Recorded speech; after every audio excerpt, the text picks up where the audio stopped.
Welcome back to Peril Pending, and today I'm agreeing with a Tory.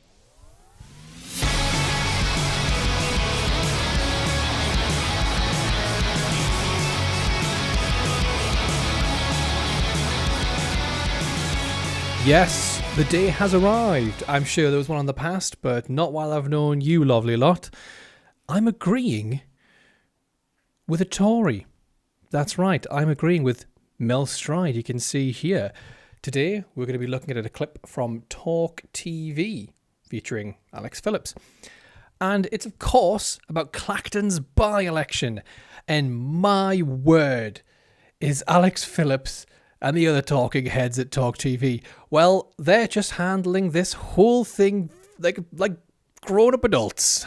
Let's get into it.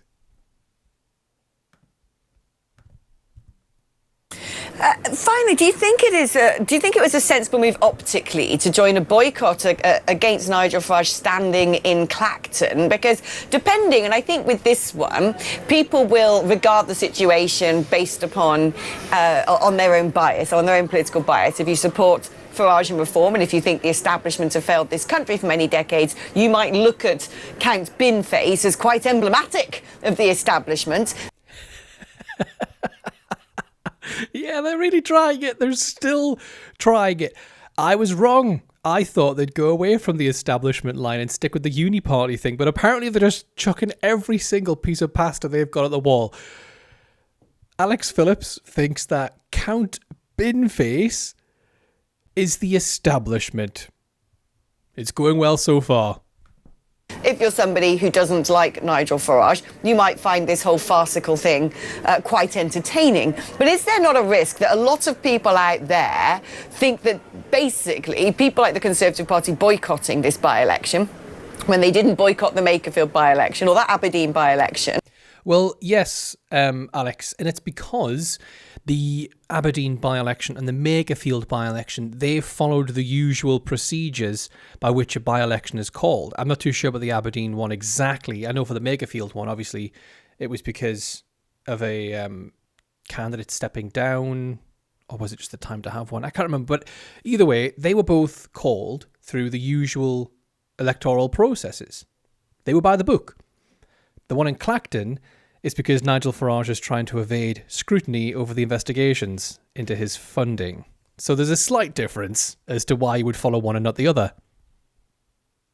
Is frankly laughing at them, disregarding them, treating their voice and their franchise as a joke. Just before we get into Mel Strides' reply there, I just want to point out, the only person that's treating the folks of Clacton as a joke is Nigel Farage, because of course there is likely going to be another by-election if he wins against Count Bin Face, and that's the by-election that all the other parties will field a candidate in. They have no obligation to field in this one because, well, this one is a joke, so I'm not too sure how avoiding playing the toddler's game is making the adults look silly. No, I completely disagree with that, and I don't think what has happened with this by-election bears comparison to the other ones that you have mentioned. The reason for the Clacton by-election is that Nigel Farage has decided to trigger that, and the reason for him deciding to trigger that is the scrutiny that he's been receiving around a £5 million donation to him personally from a crypto billionaire based in Thailand, and the fact that that who used to donation donate was to the not Conservative registered. Party. That is true. That is true. Christopher Harborne, before the Brexit Party, now Reform UK were a thing, used to donate to the Conservative Party. But as I understand it, they were declared. They were usual donations through the correct routes. They weren't £5 million bungs that he then tried to hide and has continued to try to hide and lie about. Once again, Alex, it's pretty simple. Well, whoever he did, Christopher Harborne did or didn't in the past Well- donate to. No, but my point is, irrespective of what his previous donations were about, that's not the issue at hand here. The issue at hand here is Nigel Farage did not register or declare that donation. It's being investigated by the Parliamentary Standards Commissioner, who will determine whether the rules have been broken or not. But And do you what not think Nigel that- do you Farage not is think simply people doing are- is by having this. Sorry, if I could just finish. What he's doing is basically throwing sand in everybody's face and trying to distract from what is going on here by holding this by-election, which incidentally is going to come at huge expense to local hold on. taxpayers who are going to have to fund it. Surely the inevitable aim from, challenging him on not declaring this donation was to make him have a by-election in Clacton anyway. No, that wasn't the aim. The aim was for him to just be held to the same rules that every other MP and every other political party is held to. As a result, if it turns out that he did fail to declare it, and he has broken the rules, he would then be suspended, which would then, of course, lead to a by-election depending on how long he was suspended for. That's the process. All that would have happened and all that all the other parties were asking for was him to be held to the same processes that everybody else is held to. If he honestly thought that this was going to result in a by-election, then why hasn't he come out and just said, oh, you know what, instead of wasting everybody else's time, yes, I should have declared it. Yes, it's a £5 million bung. And yes, to all the other scandals as well. You caught me red-handed. Can we just skip ahead to the by-election? If he had done that, then, Alex, your point would have made sense. But he hasn't done that. He has continued to say it's a witch hunt, it's a kangaroo court, and I've done nothing wrong.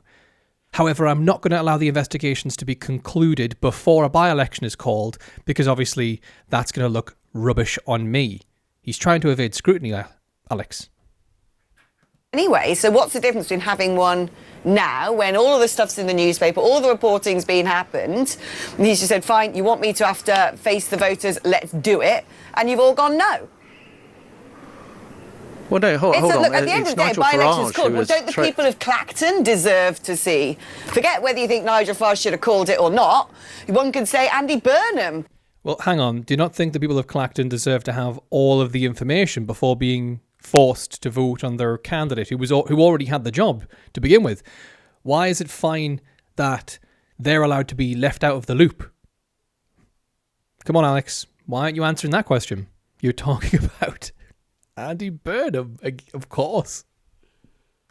Shouldn't have been having that by-election in Makerfield, because you shouldn't have, they shouldn't have stood down a local MP to try and ship in. You can argue they shouldn't have done that. Of course you can. However, as bumpy as that looks, that's the process. That's how these things are done. Calling a by-election to evade multiple investigations, and then putting yourself forward immediately after calling the by-election. I mean, I know Nadeem Zawari tried to say that this has happened beforehand. I've been looking, I'm still yet to see any other example of this. And that's why all the other parties aren't fielding a candidate, because it's quite obviously a game to Farage. He doesn't care about the people of Clacton. He hasn't showed up to work there in a year and a half. He'll suddenly start to care now, of course, because he needs something from them. Why aren't you asking that question, Alex? I wonder. The Greater Manchester Med triggering a by-election there. The point is, there is a by-election, and voters deserve to be able to go and vote for the party they want to vote for. You've disenfranchised anybody in Clacton who may have wanted to vote for you. You don't care. You don't want to represent them. You don't want to give them the option. My word, that was one hell of a meltdown. Alex Phillips, there will be, if Farage wins, an actual by-election, a one called following the parliamentary rules and standards, the usual code that every other party is held to. I don't know why you think that Nigel Farage shouldn't be held to the same rules. That's kind of what the establishment thinks about themselves, but apparently he's anti-establishment, so we can't say that. But during that second by-election, so this is now going to total the taxpayers $500,000 instead of just $250,000, but I'm sure Mr. 5 million doesn't mind about any of that. At that second by-election, all candidates will be fielded. They will field because that's legitimate. this is clearly a game from Farage. I mean, you're making me agree with a Tory here, but he's absolutely right. He's throwing, Nigel Farage that is throwing sand in everybody's eyes to distract from the numerous and growing investigations into his party's funding. It's pretty black and white. So I think every by-election has to be looked at on its merits, and of course all the individual circumstances vary from one by-election to the next. But what is happening here is quite clear, is that a multi-million pound donation or gift was made to Nigel Farage. He failed to declare that. It is being investigated by the Parliamentary Commissioner for Standards, which has not concluded its investigations, but it's quite clear that the fact that Nigel Farage has triggered this by-election is all about obfuscating. Let's talk about the people. And ducking transparency. The people that Farage hasn't worked for a year, well, since literally getting elected in 2024? Why do you care about them now? And if you do honestly care about them, then why aren't you asking the question of where has Farage been? And never mind Clacton, he barely shows up to the House of Commons to vote. And when he does vote, it's against workers' rights. It's against increasing taxes on those that can afford it. But we can't talk about that because, well, that doesn't lend to your ridiculous, shambled shack of an argument for why apparently everybody else is the bad guy and woe is me, Nigel's the victim again. What about voters? Well, why don't they ever I get think the thought voters about? do matter. Do they? Because why aren't you putting Well, a the voters candidate do. up then? They matter. You'd be saying Nigel Farage shouldn't have called this by-election. It was the wrong thing to do, but we're going to fight it. But why? They don't have to fight it. Even if this was a legitimate by-election, even if Farage gets re-elected and he's found out to have broken the code, which it looks like he has, otherwise why would he do this? And then the by-election is called, there is no legal mandate to actually field any kind of candidate. You don't have to. Some could say that's weird. I personally don't mind it. I don't see why you would have to field a candidate. They are having to put money up for it after all. But I just don't understand. Like, they are going to field a candidate when the official one happens. Why are we trying to jump the gun?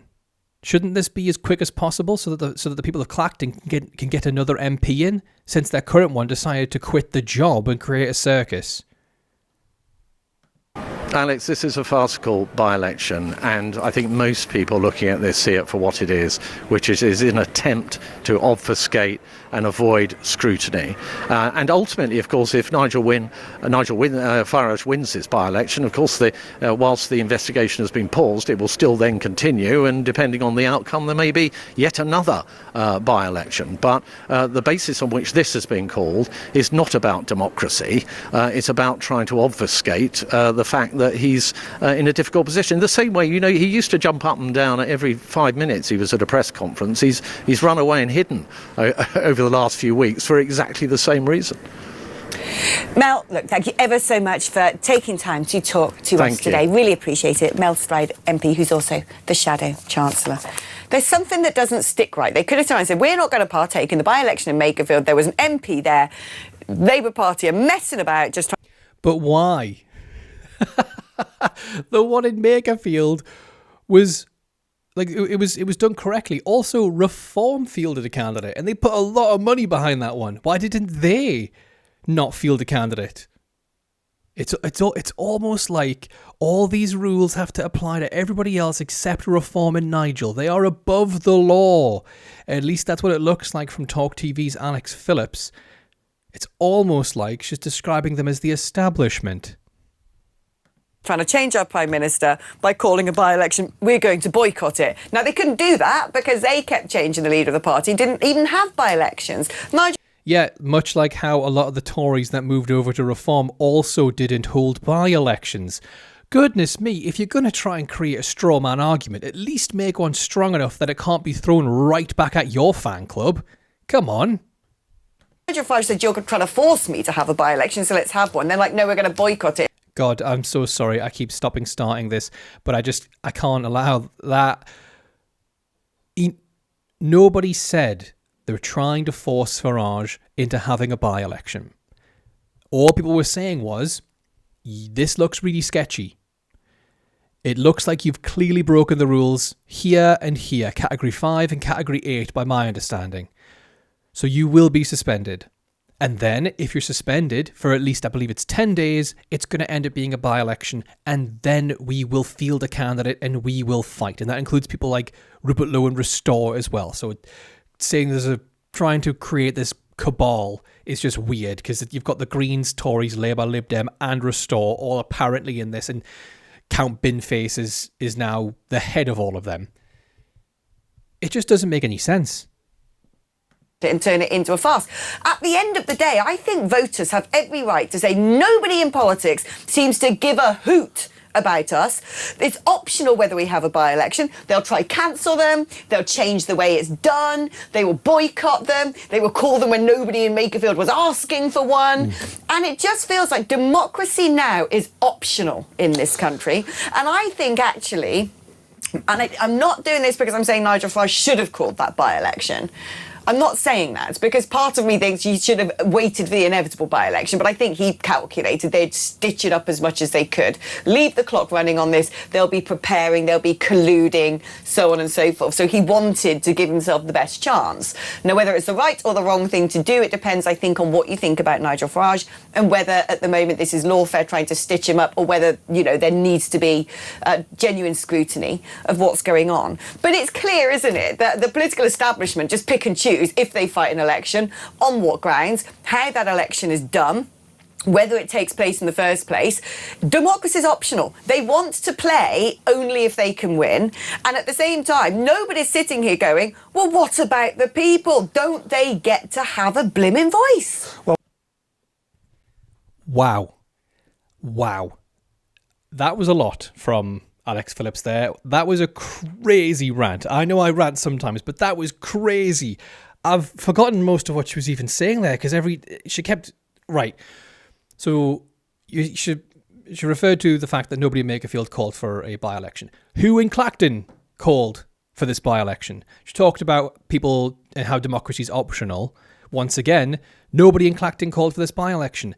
And every single Tory that moved over to Reform, defected to Reform, didn't hold a by-election. So democracy is optional there as well.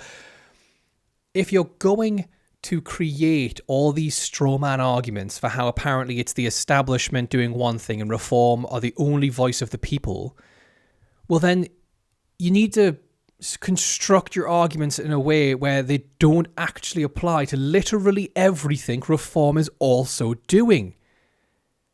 You could use you could copy and paste that rant, throw somebody else's face on it that Reform aren't a fan of, throw Starmer's face on it, and they would think that was a direct attack on them.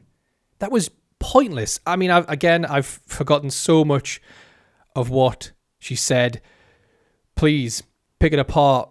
Let me know your favourite part from that rant, because honestly, TalkTV.